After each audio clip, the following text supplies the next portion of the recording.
Doctor Baba Saheb Ambedkar open university.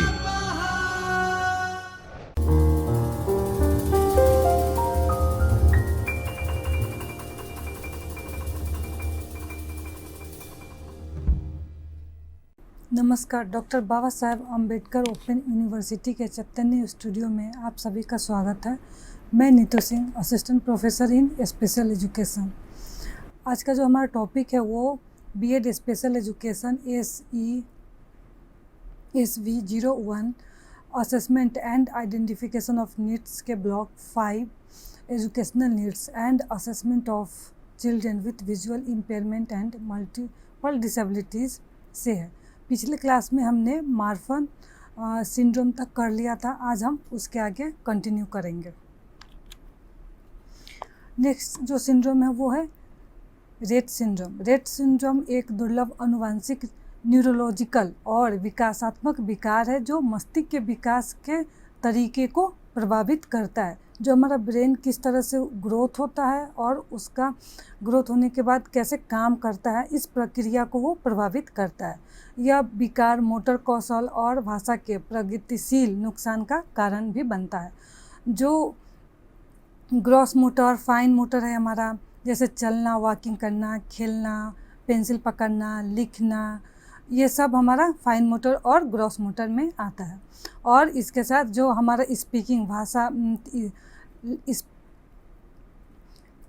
Language development है बच्चे का, और स्पीकिंग का जो बच्चे में डेवलपमेंट होगा उसको भी प्रभावित करता है।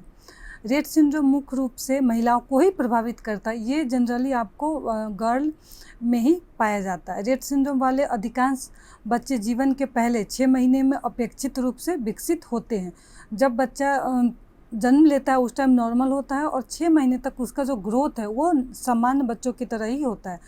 6 महीने के बाद फिर इनका ग्रोथ है वो रुक जाता है या पीछे की तरफ जाने लगता है।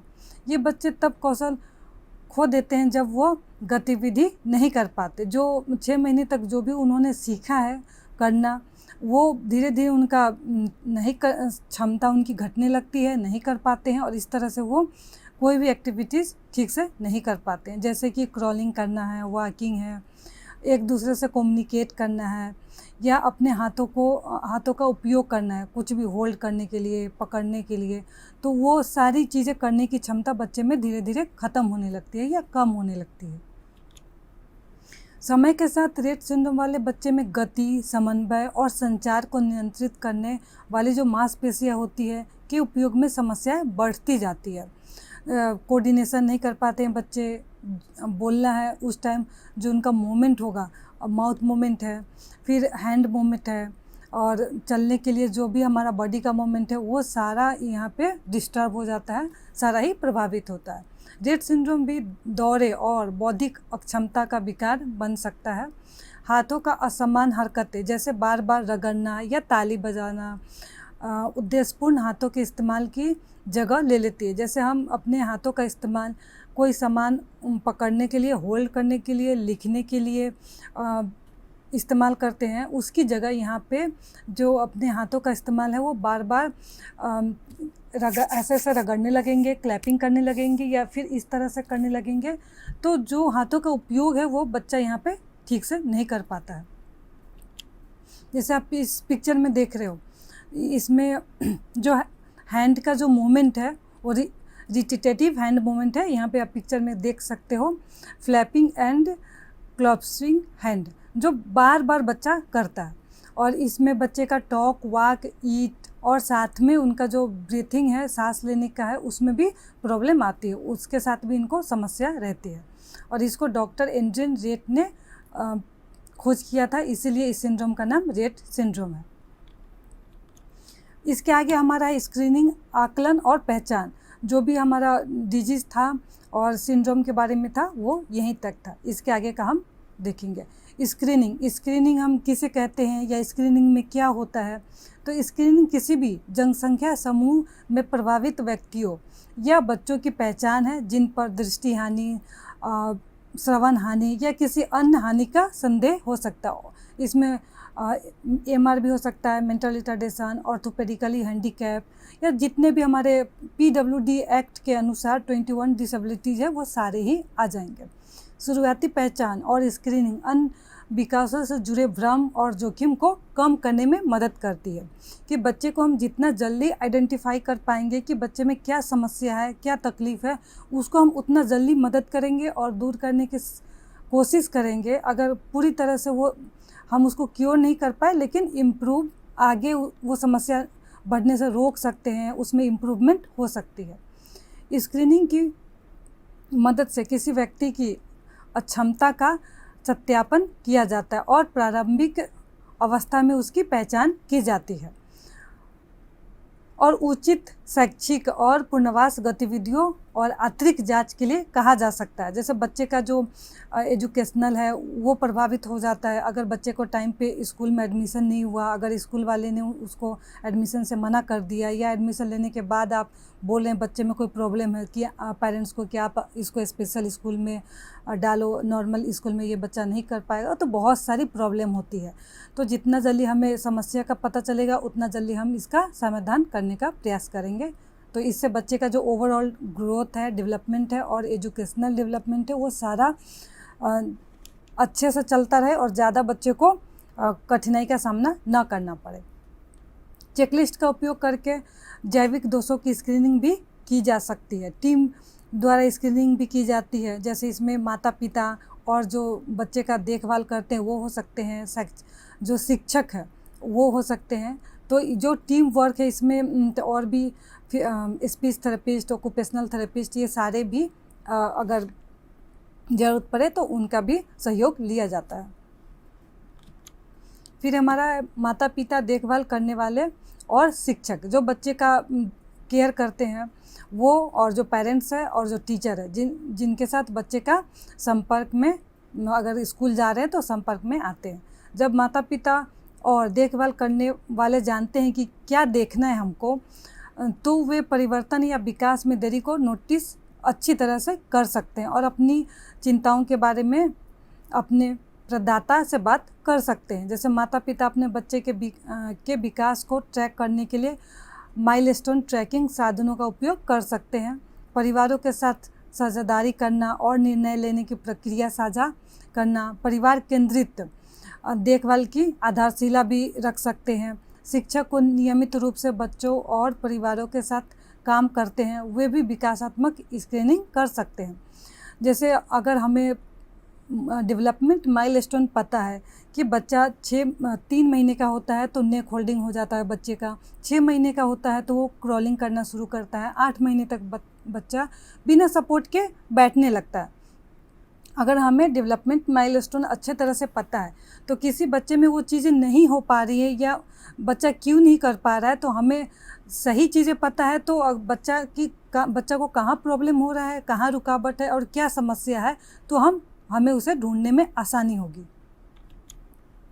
जैसे आपका यहाँ पे डेवलपमेंट माइलस्टोन आप पिक्चर में देख रहे हो, ग्रॉस मोटर डेवलपमेंट है कि 3 मंथ्स में नेक होल्डिंग है, 5 मंथ्स में सिटिंग विथ सपोर्ट है, पीछे पिल्लो लगा दिया या कुछ और सपोर्ट देके हम बच्चे को या अपने लैप में गोद में बैठाते हैं सपोर्ट से, तो बच्चा आराम से बैठता है।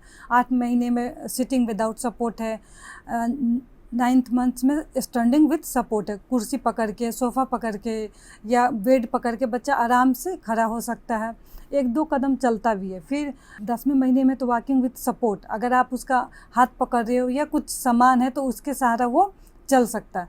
फिर 11वें महीने में बच्चे क्रॉलिंग, क्रीपिंग करने लगते हैं। 12वें महीने में बच्चे स्टैंडिंग विदाउट सपोर्ट है, बिना किसी सहारे के बच्चे आराम से खड़े होते हैं। फिर 13वां महीना आता है तो बच्चे वॉकिंग विदाउट सपोर्ट, वो खुद ही चलना शुरू कर देते हैं। 18 महीने होते होते बच्चा रनिंग, दौड़ने लगता है। फिर 24 महीने होते हैं तो वॉकिंग अप स्टेयर्स, मतलब सीढ़ी भी चढ़ना बच्चा सीख लेता है। और 36 मंथ होता है तो जो बच्चा वो अपना ट्राईसाइकिल अपना आराम से चलाने लगते हैं। तो ये जो ग्रॉस मोटर का डेवलपमेंट माइलस्टोन है, इसी तरह जो लैंग्वेज डेवलपमेंट है उसका भी माइलस्टोन होता है। तो बच्चे बच्चे की दिक्कत हो रही है या कहाँ पे बच्चा उसके आगे जा नहीं रहा है, तो ये अगर हमें पता है तो हम बच्चे को अच्छी तरह से स्क्रीनिंग कर सकते हैं, आइडेंटिफाई कर सकते हैं कि बच्चे में क्या कमी हो रही है या क्या परेशानी हो रही है। जैसे सुनने में परेशानी हो रही है या देखने में परेशानी हो रही है, या बच्चा ठीक से चल पा रहा है कि नहीं चल पा रहा है, उसका ग्रॉस मोटर कैसा है। तो ये सब हम अच्छा से कर पाएंगे। नेक्स्ट हमारा विभिन्न विकलांगों के लिए स्क्रीनिंग के लिए परीक्षण सूची होती है। जैसे अलग अलग डिसेबिलिटी है उसके लिए अलग अलग चेकलिस्ट होता है। तो ये जो चेकलिस्ट है वो विजुअल इम्पेयरमेंट बच्चों के लिए है। इसमें आप कैसे आइडेंटिफाई करो किसी बच्चे को आँखों में प्रॉब्लम है, जैसे आँख लाल हो जाना, आँखों में लगातार पानी आना, आंखें जलना, बच्चा हमेशा अपनी आंखें मल रहा है, कुछ देखने में उसको कठिनाई हो रही है, जैसे टीवी है या क्लासरूम में पीछे बैठ के उसको या बीच में भी बैठा है तो देखने में दिक्कत हो रही है।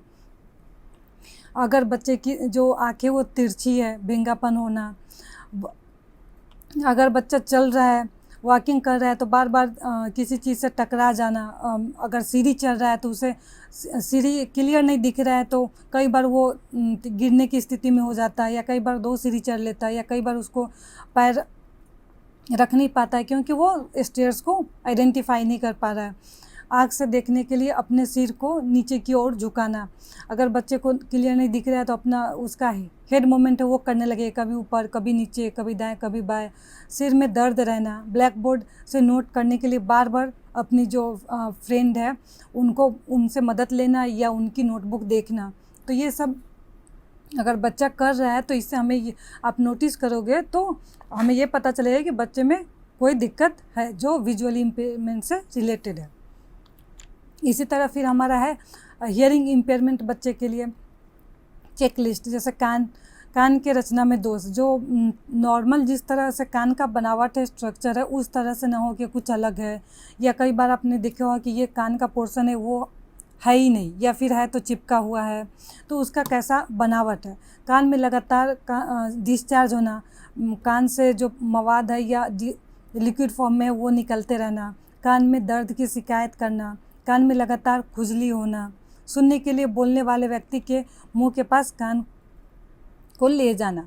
जैसे आप नॉर्मली बात कर रहे हो फिर भी वो आइडेंटिफाई नहीं कर पा रहा है कि आप क्या बच्चे को कहना चाह रहे हो, तो बार बार आपके मुंह की तरफ अपना कान लाएगा। जो भी आप उसको इंस्ट्रक्शन दे रहे हो बच्चे को वो फॉलो नहीं कर पा रहा है। जैसे अगर कोई सामान है, बुक वहाँ से यहाँ लेके आओ, तो बच्चा अगर सुन ही नहीं पा रहा है ठीक से तो वो उस इंस्ट्रक्शन को फॉलो कैसे करेगा।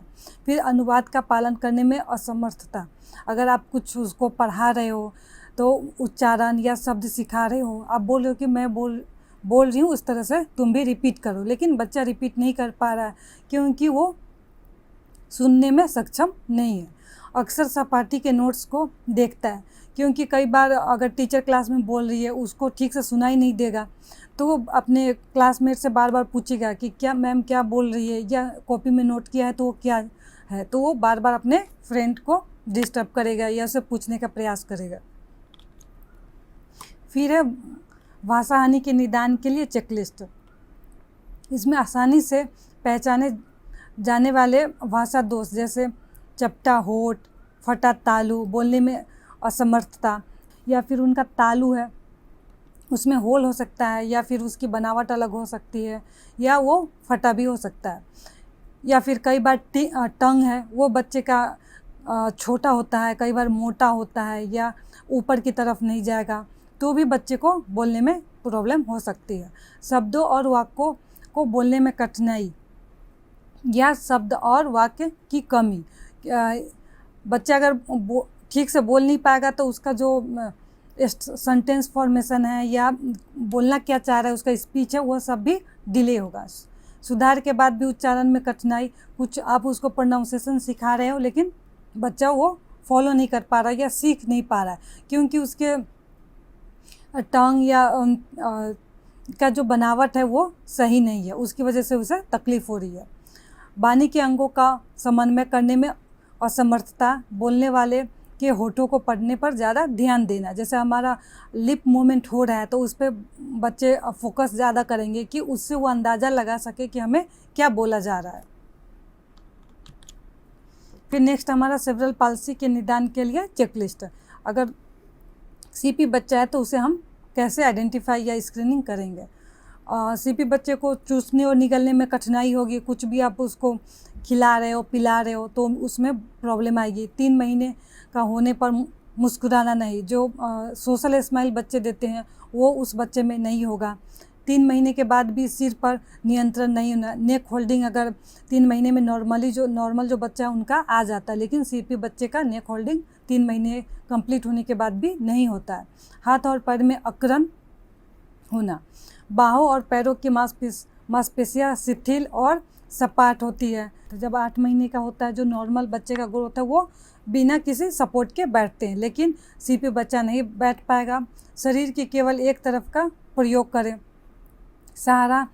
सहारे के साथ भी खड़े होने में कठिनाई होती है। अगर आप सपोर्ट दे रहे हो बच्चों को तो भी वो प्रॉपरली खड़े नहीं हो पाएंगे, स्टैंड नहीं हो पाएंगे।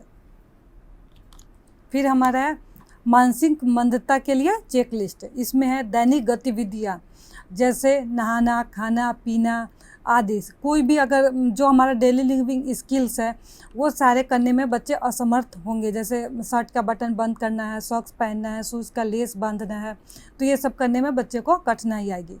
और फिर आप उसको इंस्ट्रक्शन दोगे, वो इंस्ट्रक्शन नहीं फॉलो कर पाएंगे बच्चे ठीक से। उम्र के साथ व्यवहार सीखने में कठिनाई, जैसे एज बच्चे का बढ़ता है उस तरह से बच्चे अलग अलग एक्टिविटीज़ अपना सीखते हैं, डेली लिविंग का हो या खेलने का हो या एजुकेशनल है। लेकिन ये एमआर बच्चे जो होते हैं वो उम्र के साथ जो व्यवहार उनमें आना चाहिए या सीखना चाहिए वो नहीं होता है, उनका डिले चलता है, पीछे से ही चलता है। अमूर्त अवधारणाओं को समझने में कठिनाई, जो एब्स्ट्रैक्ट शब्द या अवधारणा है उसको बच्चे नहीं समझ पाते। सहपाठियों के साथ मेल जोल करने में कठिनाई होती है, जो उनके क्लासमेट है या फ्रेंड है तो उनसे उनका क्योंकि और बच्चों का नॉर्मल ग्रोथ है और इनका डिले चल रहा है तो हमें कभी मैच ही नहीं हो पाता, हमेशा मिस मैच होता है। इसलिए इनके जो क्लास के जो फ्रेंड होंगे या सोसाइटी में कोई फ्रेंड है तो जल्दी इनका दोस्त नहीं बनेगा या इनके साथ खेलना नहीं चाहेगा।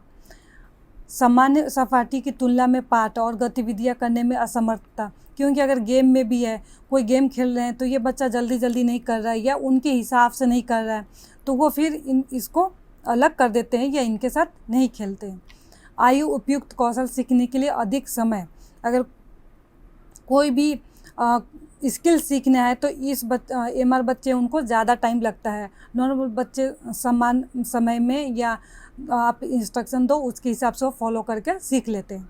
शैक्षणिक कार्यों में पीछे, जो भी क्लास में पढ़ाई होगा या पढ़ाया जा रहा है, होमवर्क करना या कुछ भी, तो उसमें भी बच्चे ये पीछे ही रहेंगे। अमूर्त अवधारणाओं की तुलना में ठोस अवधारणाओं को समझने के लिए बेहतर, जो कॉन्क्रीट है या जो सामने बच्चे को आप दिखा के बता रहे हो तो उस चीज़ को समझने में बच्चे को आसानी होगी और वो उसको फॉलो कर पाते हैं। नेक्स्ट हमारा ऑटिज़म के लिए चेकलिस्ट।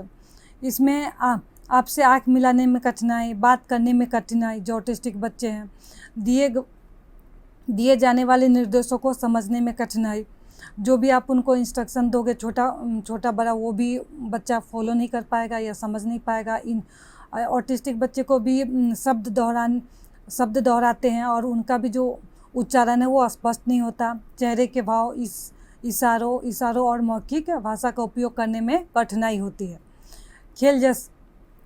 खेल जैसे चक्कर लगाना, एक ही जगह एक ही चीज़ को बार बार करेंगे, एक ही जगह अगर गोल गोल घूम रहे हैं तो गोल गोल घूमते ही रहेंगे। मुंह से अगर आवाज़ निकल रहे हैं तो वो बार बार निकालते ही रहेंगे। जैसे बर्तनों और खिलौनों का व्यर्थ प्रयोग करना। दैनिक कार्यों में कठिनाई, इनका भी जो डेली लिविंग स्किल्स है उसमें बहुत कठिनाई होती है।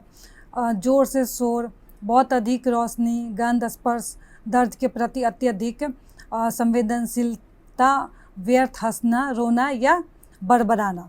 जैसे कोई एक पार्टिकुलर चीज़ से इनको बहुत ज़्यादा सेंसिटिव हो सकती है, कोई स्मेल भी हो सकता है या कोई चीज़ भी हो सकती है, या फिर अपने आप ये बच्चे हंसते रहेंगे, अपने आप ही कुछ नहीं हुआ, इनको चोट नहीं लगी, कुछ नहीं हुआ तो भी रोना शुरू कर देंगे या फिर अपने आप कुछ बोलने लगेंगे। अकेले में जाके ये और लोगों के पास नहीं जाना चाहेंगे, या मतलब सोशल इनका बहुत ही पुअर होता है। फिर हमारा जो आप यहाँ पे देख रहे हो स्क्रीनिंग क्वेश्चनेयर, अगर किसी बच्चे का हमें स्क्रीनिंग करना है तो उसके लिए हम जो क्वेश्चनेयर बनाते हैं वो इस तरह का होता है। ये विजुअल इम्पेयरमेंट बच्चों के लिए है। इसमें आपका रिस्पांस में येस, नो या नॉट अप्लीकेबल भी हो सकता है। यहाँ पे जो लास्ट में सारा क्वेश्चन टिक मारने के बाद उसके पेरेंट्स कर सकते हैं, या उनका जो भी शिक्षक है या जो उनकी देखभाल करता है उसके द्वारा भी आप पूछ के कर सकते हो। फिर स्कोरिंग के हिसाब से हमें करना है कि बच्चे को हमें उनके लिए क्या एजुकेशनल प्लान बनाना है या किस तरह से उनको ट्रीटमेंट के लिए देना है। तो ये सॉल्व करने के बाद अगर बच्चे की ज़रूरत है उसके हिसाब से ऑक्यूपेशनल थेरेपिस्ट, स्पीच थेरेपिस्ट या साइकोलॉजिस्ट जिनकी भी हमें मदद लेनी है वो ले सकते हैं। या फिर एजुकेशन में अगर उनके लिए आईपी बनाना हो, स्पेशल टीचर से बातें करना हो, तो यहाँ पे पेरेंट्स भी इसमें इन्वॉल्व होंगे। तो ये विजुअल इम्पेयरमेंट बच्चों के लिए है। स्क्रीनिंग क्वेश्चनियर है। इसमें जैसे 1-2 प्रश्न देख लेते हैं। जैसे पहला है, do you ever feel that problem with your vision make it difficult for you to do things you could like to do. जैसे अगर विजन प्रॉब्लम है तो उन्हें दिक्कत हो रही है कि नहीं हो रही है जब भी वो अपना मनपसंद काम करना चाहते हैं या कर पाते हैं कि नहीं। जैसे न्यूज़ पेपर का दूसरा जैसे है जो रेगुलर न्यूज़ प्रिंट का न्यूज़पेपर पे जो प्रिंट होता है उसका जो फॉन्ट साइज़ है, मैगजीन और बुक्स वो ठीक से देख पाते हैं कि नहीं। तो इस तरह से बच्चे से हम पूछ सकते हैं। अगर बच्चा बड़ा है तो, छोटा बच्चा है तो उसके पेरेंट्स का भी हम यहाँ पे हेल्प ले सकते हैं। तो इसको हम फिल करके आगे का हम जो प्रक्रिया है वो कर सकते हैं। फिर नेक्स्ट है हमारा ये है एचआई बच्चों के लिए। इसमें भी येस, नो, हर एक क्वेश्चनर में थोड़ा बहुत चेंजेस होते हैं। जैसे इसमें येस के 4 पॉइंट्स है, समटाइम्स का 2 और नो का 0 पॉइंट्स है। इसके पहले जो हमने देखा था उसमें थोड़ा सा अलग था। तो हर क्वेश्चनर का अपना अलग अलग पैटर्न होता है या थोड़ा बहुत अलग होता है। इसमें भी हम जो एचआई बच्चा है वो अगर नहीं बता पा रहा है तो वहाँ पे जो उनके देखभाल करने वाले हैं या पेरेंट्स है वो अपने हिसाब से उनके बच्चे के क्या ज़रूरत है या किस तरह से बच्चा फील करता है या क्या उसको परेशानी हो रही है उस हिसाब से ये फील करवा सकते हैं या कर सकते हैं। तो ये अगर हमें स्क्रीनिंग या बच्चे का असेसमेंट करने के बाद हमें बच्चे के लिए किस तरह की आवश्यकता की ज़रूरत है उनका तो वो पता चलता है और वो हम करने का प्रयास करते हैं।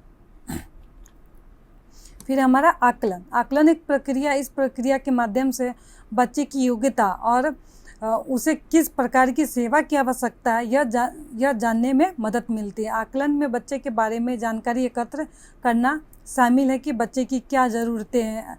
ऐसी सेवाएं सामाजिक, मनोवैज्ञानिक और शैक्षणिक आवश्यकताओं के आकलन के माध्यम से प्रदान की जाती है।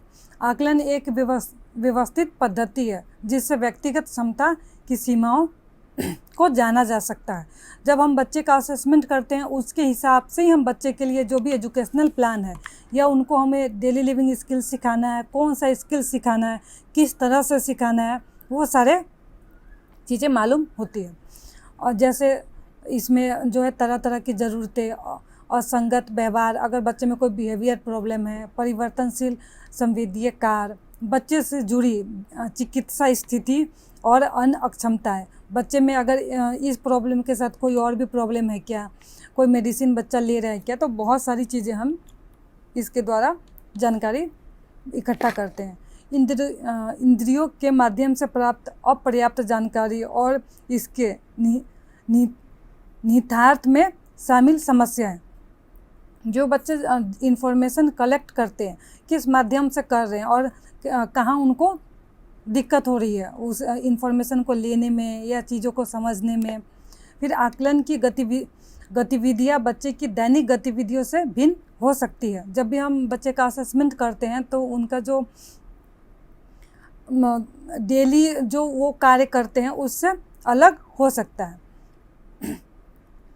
बच्चे की प्रतिक्रिया अलग अलग व्यक्तियों के साथ अलग अलग तरह से भी देखी जा सकती है। जैसे बच्चा आपके साथ अलग बिहेव करेगा, मेरे साथ हो सकता है मैं जब क्वेश्चन करूँ तो बच्चा अलग तरह से रिस्पॉन्स करे या बिहेव करे। आकलन में प्रयुक्त वस्तुएं और वातावरण भी महत्वपूर्ण भूमिका निभाते हैं। आप कहाँ पे बच्चे का असेसमेंट कर रहे हो, घर पे कर रहे हो या क्लिनिक पे कर रहे हो या स्कूल में हो रहा है, तो ये भी कई बार मैटर करता है। इस तरह से हम कई बार बच्चे का कई बार स्कूल में भी कर लेते हैं, कई बार घर में भी कर लेते हैं। तो किस जगह पे किया है और कैसा रिस्पॉन्स आया है वो भी हम देखते हैं। अगर बच्चा दवा ले रहा है तो इसके असर से रिएक्शन भी बदल सकता है। जैसे असेसमेंट के समय बच्चा मेडिसिन लिया था या नहीं लिया था, तो वो बच्चे का जो सिचुएशन है और उसका इन्वायरमेंट है, वो सारा ही चीज़ें जो आकलन है उसके दौरान देखते हैं, और उससे भी जो बच्चे का रिस्पॉन्स है वो बदलता है या फिर एक जैसा है, तो अच्छी बात है, हमें आगे की प्रक्रिया करने में आसानी होती है। फिर नेक्स्ट हमारा कार्यात्मक आकलन। कार्यात्मक आकलन है दृष्टि क्षति के साथ बहुविकलांगता वाले बच्चों के लिए कार्यात्मक आकलन बहुत ही महत्वपूर्ण होता है। जो VI बच्चा है उसके साथ ही उसको कोई अदर डिसेबिलिटी है, जैसे MR हो सकता है, HIV हो सकता है। तो कार्यात्मक आकलन में हम ये देखते हैं कि बच्चे जो अपना कार्य से रिलेटेड जो स्किल्स है या जो कार्य है वो बच्चे कर पाते हैं कि नहीं, और उन्हें करने में क्या क्या दिक्कत होती है। नेक्स्ट हमारा औपचारिक आकलन। औपचारिक आकलन और चिकित्सा परीक्षा संभावित और क्षमताओं को प्रकट कर सकती है, लेकिन इस आकलन के माध्यम से एक शैक्षणिक कार्यक्रम नहीं बनाया जा सकता है। इसमें जो एजुकेशनल से रिलेटेड जो भी हमारा बच्चे का कार्यक्रम बनाना है वो पूरी तरह से इस पे आधारित करके हम नहीं बना सकते। मानकीकरण परीक्षण दृष्टि और श्रवण पर आधारित निर्भर होने के कारण इससे पर्याप्त सूचनाएं शैक्षणिक कार्यक्रम की योजना बनाने में उपयोगी नहीं हो सकती है। फिर हमारा है कार्यात्मक आकलन औपचारिक वातावरण में किया गया और परिणाम बच्चे के कार्यात्मक स्तर को दिखाते हैं। फिर है हमारा आकलन के तरीके जो बच्चे का हम कर रहे हैं। पहला है प्रत्यक्ष, इसमें प्रदर्शन, संवाद, खेल और गतिविधियों के माध्यम से है। बच्चा कहीं खेल रहा है, आप उसको सिर्फ ऑब्जर्व कर रहे हो, बच्चा एक्टिविटी कैसे कर रहा है, कैसे चल रहा है, कैसे बॉल को किक कर रहा है, या बच्चा कैच कर पा रहा है कि नहीं, या फिर उससे आप बातें करके उसका आकलन करने का प्रयास करते हो या कुछ दिखाते हो। फिर दूसरा है औपचारिक, मानकीकृत सत्यापन और परीक्षण सूची जो हम चेकलिस्ट के द्वारा करते हैं।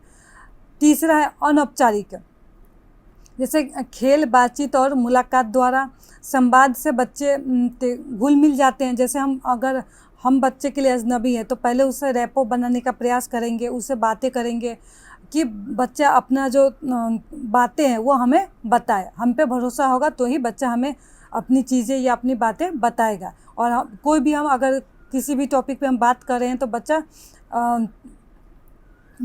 बताने लगेगा या खुलकर बातें करेगा। अगर हम पे बच्चे का विश्वास नहीं है या हम अजनबी है, हमसे बच्चा कंफर्टेबल फील नहीं कर रहा है, तो भी वो अपनी बातें हमसे शेयर नहीं करेगा। फिर है अप्रत्यक्ष, रिपोर्ट पढ़ना या माता पिता के साथ संचार। इसमें आप जो माता पिता बता रहे हैं या बच्चे का जो मेडिकल हिस्ट्री है या रिपोर्ट है उसको पढ़ के या माता पिता से बात करके हम जो आकलन करते हैं वो है। हम इसमें बच्चे को इंक्लूड नहीं कर रहे या बच्चे से सीधा हमारा संपर्क नहीं हो रहा है। फिर आकलन के समय याद रखने वाली बातें, जैसे विषय शिक्षा की प्रक्रिया में जानकारी एकत्र करने के विभिन्न तरीके से आकलन किया जा सकता है। फिर विभिन्न वातावरण में बच्चे का प्रदर्शन करके माता पिता का साक्षात्कार करके सीधे बच्चे का आकलन आकलन हमेशा हस्तक्षेप कार्यक्रम के शुरू होने से पहले किया जाता है। फिर नेक्स्ट है आकलन अनौपचारिक या चिकित्सा रूप से दृष्टि बाधित और अन्य अक्षमताओं वाले बच्चों के आकलन का कार्य अत्यंत कठिन होता है। फिर नेक्स्ट हमारा कार्यात्मक दृष्टि और कार्यात्मक श्रवण का आकलन प्रदर्शन द्वारा किया जा सकता है। तो ये कुछ बातें जो हम जब आकलन करें तो ध्यान में रख सकते हैं। फिर कार्यात्मक दृष्टि आकलन, इसमें बच्चा अपने आसपास की दृष्टि का कितनी उत्सुकता से उपयोग करता है और कैसे उपयोग करता है, खेलने के दौरान या कुछ घर में ही काम करने के दौरान, पढ़ने के दौरान। फिर बच्चे वस्तुओं तथा वस्तुओं में क्या देखना पसंद करता है, किस तरह से वस्तुओं को देखता है तो रिएक्ट करता है, बच्चा चीज़ों को देखकर कैसे अपनी प्रतिक्रिया देता है, बच्चा दृष्टि का उपयोग किसके लिए करता है, कोई सामान ढूंढने के लिए, कोई वस्तुओं को पकड़ने या वस्तुओं आदि के लिए उत्तेजना, अगर कोई उसका खिलौना है, टॉयज़ है या बॉल है, या किस चीज़ में बच्चा का ज़्यादा इंटरेस्ट है। बच्चे की दृष्टि के उपयोग को प्रभावित करने वाले कारक कौन कौन से हैं। तो ये सारा जो हमारा है क्रियात्मक दृष्टि आकलन करेंगे, उस टाइम हमें ध्यान में रखना है। फिर अगर हम श्रवण आकलन कर रहे हैं बच्चे का, तो उस टाइम हम किस किस चीज़ों का ध्यान रखें, किस तरह की आवाज़ों के प्रति बच्चे की कैसी प्रतिक्रिया देखी जाती है। फिर लोगों या संगीत ध्वनियों के प्रति एक विशेष प्राथमिकता है बच्चे की, जो बच्चा सुनने की जो उनकी क्षमता है, उसमें आवाज़ किस तरफ से आ रही है, इस पर बच्चा कैसे प्रतिक्रिया देता है। प्रत्येक बार किसी भी दिशा से ध्वनि उत्सर्जित होने में कितना समय लगता है। सवालों के जवाब देकर बच्चे की सुनने की क्षमता के बारे में जाना जा सकता है। फिर हमारा है नेक्स्ट है स्क्रीनिंग और आकलन में क्या अंतर है। जैसे स्क्रीनिंग में एक विशेष समस्या को संभावित उपस्थिति का आकलन करने की एक प्रक्रिया है। परिणाम आमतौर पर एक साधारण हाँ या ना हो सकता है। इसे परिवार के सदस्य और शिक्षक भी कर सकते हैं। इसमें जोखिम कारक की पहचान करते हैं। फिर दूसरा है आकलन। आकलन उस समस्या की प्रकृति को परिभाषित करने, निदान का निर्धारण करने और समस्या या निदान को संबोधित करने के लिए विशिष्ट उपचार, अनुशासनों और को विकसित की एक प्रक्रिया है। इसे प्रशिक्षित लोग ही कर सकते हैं। इसे निदान प्रदान होता है। जैसे अगर हम उनके क्लासरूम में अगर हमें ये पता करना है कि कितने बच्चों को देखने में परेशानी है, और वो अपने चश्मे का प्रयोग करते हैं, या उनको पता नहीं है, आँखों में दर्द हो रहा है, आँखों से पानी आ रहा है, सिर दर्द हो रहा है, लेकिन वो किसी को बता नहीं पा रहे हैं, तो इस चीज़ को टीचर भी हम स्क्रीनिंग कर सकते हैं या देख सकते हैं कि उस बच्चे को क्लास में कंटिन्यू आँखों से पानी आता रहता है, या वो कंफर्टेबल नहीं होता, ठीक से बैठता नहीं, या उसको ऐसा लगता है जैसे बच्चा बीमार है, क्योंकि वो एक्टिव नहीं हो रहा है, खेलने में नहीं हो रहा है, क्लास में नहीं हो रहा है।